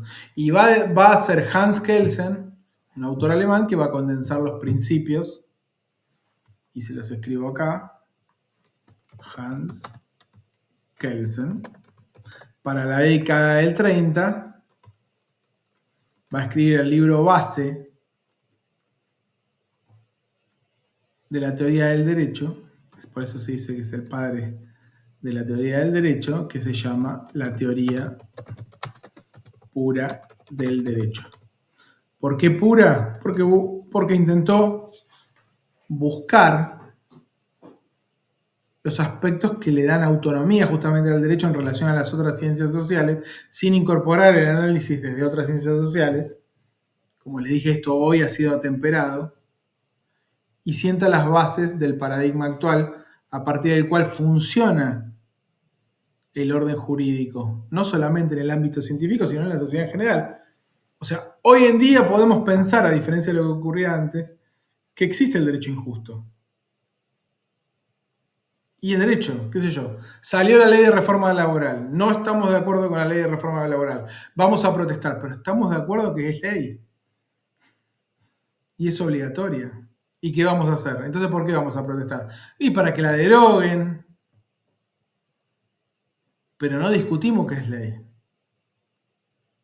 Entendemos que es derecho positivo. Y ese es el paradigma dominante. ¿Y por qué es derecho positivo? Porque una norma adquiere existencia jurídica cuando es cumplido el procedimiento. Y sabemos que esa es ley porque ha cumplido el procedimiento, porque la votó el Congreso. Putearemos, protestaremos. Nos molesta. Buscaremos también maneras de evitar su cumplimiento, pero sabemos que es ley.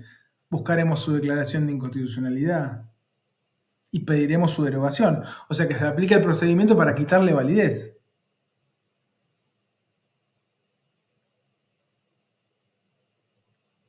Existe el criterio de justicia, decimos, esa ley es injusta, pero no deja de ser derecho. O sea, en el paradigma positivista, el derecho puede ser injusto. Decía Kelsen que la justicia, es el primero que dijo en su libro ¿Qué es justicia?, que la justicia era una ideal irracional.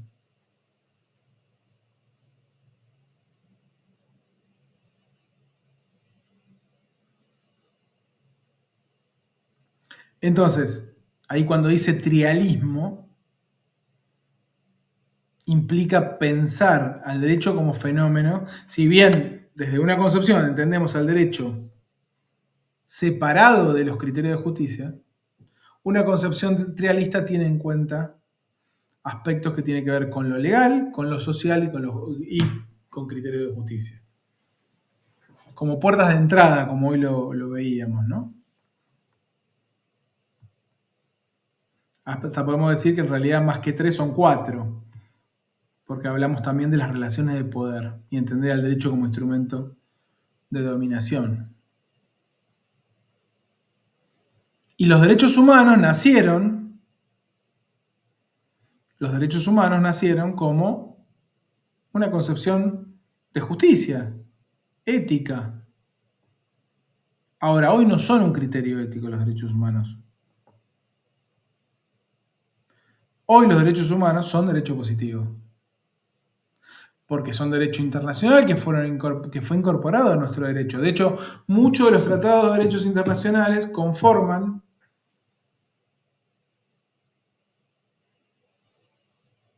la Constitución Nacional porque fueron incorporados a la Constitución Nacional. La Declaración Universal de Derechos Humanos, el Pacto Internacional de Derechos Económicos, Sociales y Culturales, el Pacto Internacional de Derechos Civiles y Políticos, el Pacto San José de Costa Rica y muchísimos otros más. Eso lo pueden ver en la Constitución misma, en cualquier Constitución, que la Constitución no son solo los artículos de lo que es la Constitución Nacional, sino todos aquellos tratados que fueron incorporados a la Constitución como parte, y en el mismo nivel y con la misma jerarquía. Y si bien los derechos humanos comenzaron como una perspectiva ética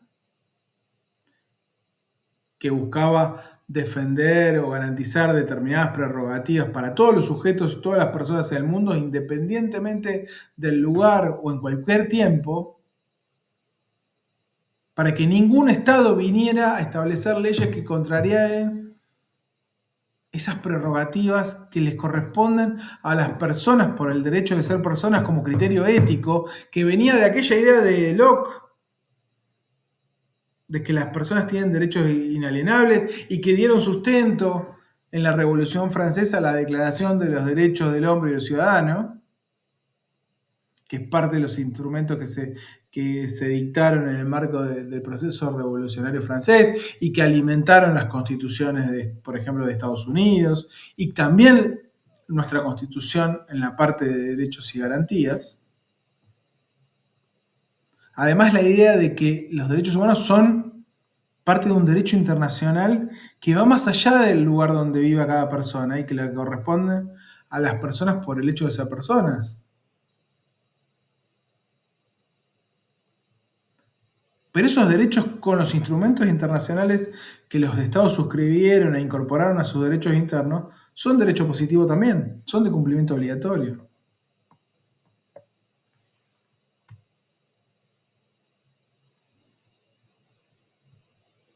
Y los derechos humanos son derechos individuales, civiles, como por ejemplo el derecho de propiedad, la libertad de trabajar, de ejercer el comercio, de circular,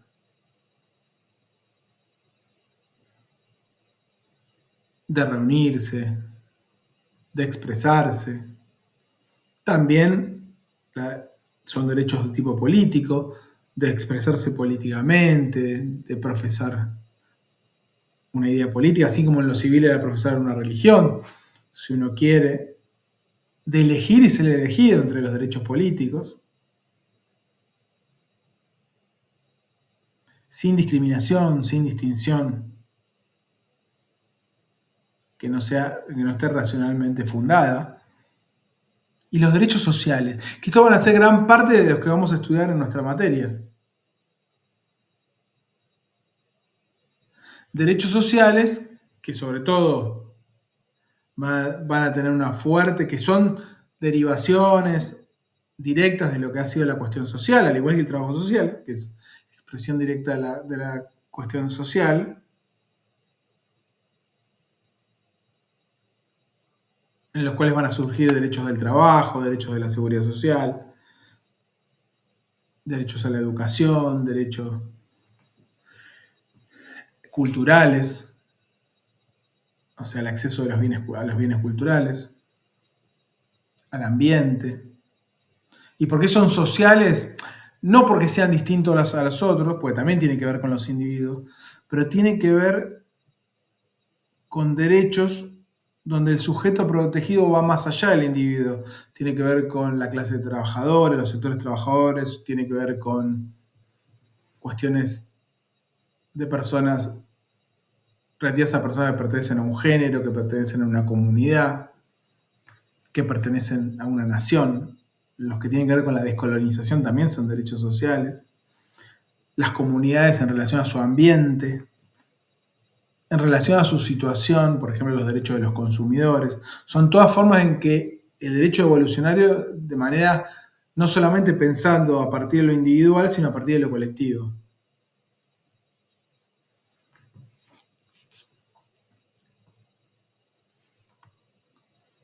Y muchas de esas prescripciones que se organizaron de esa manera vienen de la teoría de los derechos humanos y particularmente de los derechos sociales. Después en clases posteriores vamos a analizar la naturaleza de los derechos sociales. Y termino con este tema que es la crítica al derecho. No vamos a tener mucho tiempo para desarrollarla, pero evidentemente si pensamos al derecho como instrumento de dominación, bueno, las teorías críticas enfatizan esta idea. De alguna manera, los derechos humanos, la teoría de los derechos humanos se constituyó como una teoría crítica, porque venía justamente a poner límites al Estado. El sujeto obligado de los derechos humanos es el Estado. Venían a poner límites al Estado, entendiendo que el Estado avasalla los derechos de los individuos y de los colectivos, intentando proteger la dignidad humana. Pero no es la única expresión de la crítica al derecho. También hay una visión de que el derecho responde a intereses de clase, por ejemplo. Eso ya lo esbozaba en el marxismo del siglo XIX.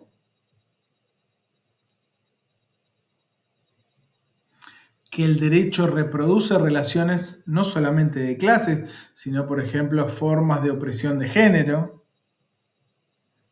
Entonces, develar, cuando hablamos de teoría crítica, a lo que nos estamos refiriendo es a un conjunto de teorías que lo que buscan es hacer visible lo invisible. Es poner en evidencia lo que el derecho oculta, que son relaciones de dominación y que muchas veces reproduce. Y que reproduce, como dijimos. Que efectivamente reproduce. Y si nos vamos a la dominación de clase o a las cuestiones de opresión de género, siempre viene el problema de la igualdad, ¿no? Y cómo se debe expresar. Porque los principios de la Revolución Francesa, ¿qué eran? Libertad, igualdad y fraternidad. Pero en ese momento todavía la idea de libertad era pensada como una libertad individual, de que el Estado no avasalle solamente los derechos individuales. Todavía no se pensaba en los derechos sociales, lo que estábamos hablando. Y la igualdad era pensada como una igualdad ante la ley. Ahora no alcanza, después en el desarrollo de la idea de igualdad, se va viendo que no alcanza solamente para garantizar la igualdad la simple consideración o presuposición que los individuos son todos iguales. Porque después en la práctica no todos los individuos son iguales. Y por ejemplo, en el derecho del trabajo, que lo vamos a ver, podemos entender claramente que la relación de trabajo es una relación desigual. Preeminentemente desigual. Entonces la identificación de esa relación de subordinación entre empleador y trabajador es una forma de pensar críticamente el derecho. Y esa forma de pensar críticamente el derecho que nos mostró el marxismo, en la relación de trabajo capitalista, permitió también la irrupción de una mirada crítica de la sociedad, del capitalismo, el nacimiento de la cuestión social, y también nuevas demandas que permitieron, por ejemplo, la creación del derecho del trabajo. Eso en el siglo XIX y ya para principios del siglo XX. Y si nos vamos más al siglo XX, decíamos, se habla de democracia, pero más de la mitad de las personas no pueden votar. Vemos que la mitad de las personas están oprimidas. Por ejemplo, las mujeres casadas no tienen la facultad de administrar sus bienes. Se los administra el marido. Y además tienen cargas que son sociales, que no están en el derecho, pero por ejemplo la carga de cuidar a los niños, de ocuparse de los labores de la casa, las cargas de cuidado dentro de la sociedad, que la sociedad se las impone preeminentemente a las mujeres y no a los varones.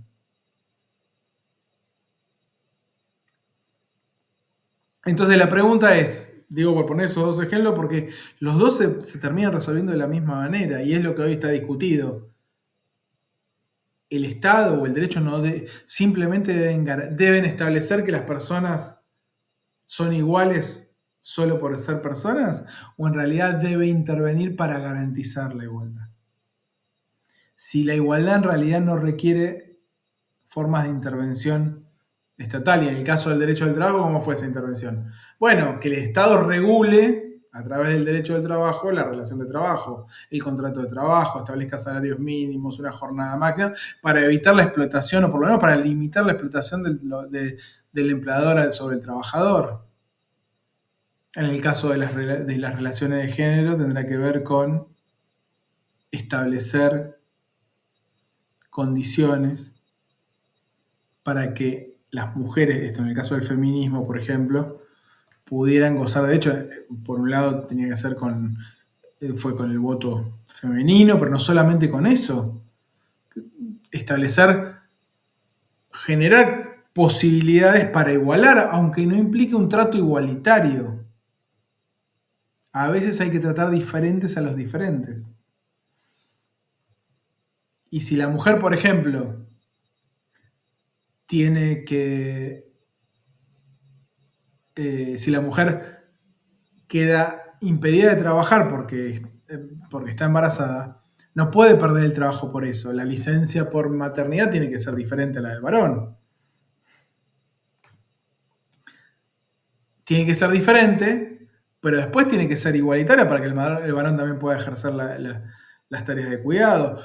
Imponer que las tareas de cuidado caigan no solamente sobre la mujer, sino también sobre el varón. Y fíjense en el derecho de familia cómo se establece una carga más fuerte alimentaria sobre el varón que sobre la mujer. Alguien puede decir, es injusto que siempre el varón sea el que tenga que poner la plata. Y bueno, porque en la realidad de la sociedad, por ejemplo, no se concreta la idea de que hay igual remuneración por igual tarea. Las mujeres ganan menos, tienen más dificultades de acceso al mercado de trabajo. Entonces, tal vez en esa situación que es distinta y que es de privilegio del varón, el varón tiene más responsabilidades económicas en relación al cuidado. Porque ni los bienes ni las oportunidades en la sociedad están igualmente distribuidos.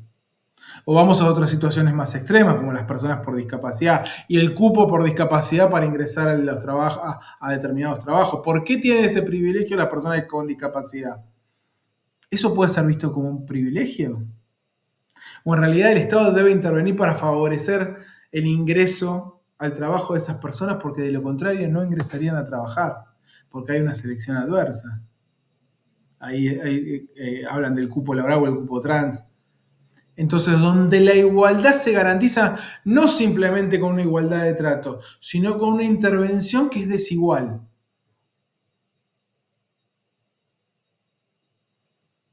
¿Entiende? Una discriminación adversa. Una discriminación positiva. Favorecer al que está en la posición más débil. Para igualar, o por lo menos para que esas relaciones de opresión y de desigualdad no se multipliquen al infinito. Para redistribuir. Las políticas sociales constituyen también esto, es cobrarle impuestos a los que tienen dinero para transferir esos recursos como políticas a quienes están en una posición más débil. Para los libertarios es un robo, ¿no? La justicia social es un robo, todas las políticas de redistribución de ingresos son un robo. Pero eso contraría las concepciones que se han establecido en relación a cómo hoy pensamos la igualdad.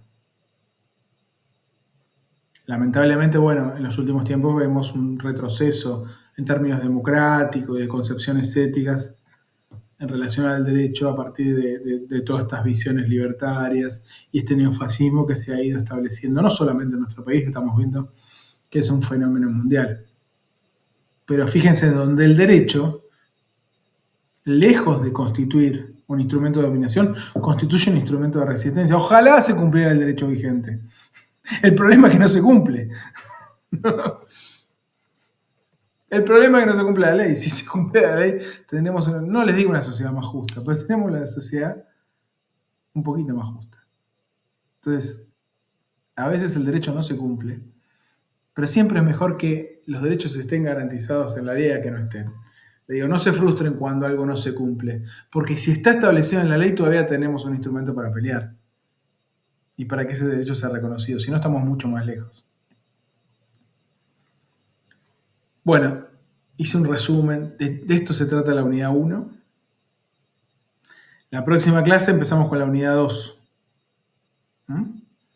Ahí vamos a hablar ya de la socialización del derecho y el nacimiento del derecho social. Bueno, les agradezco la paciencia. Se han mantenido bastantes. Y bueno, yo creo que la semana que viene no hay paro, tenemos una clase más. Así que ahí vamos a dar la unidad 2. Así que bueno, ahí nos veremos cara a cara. Les agradezco mucho y hasta la semana que viene. Hasta luego.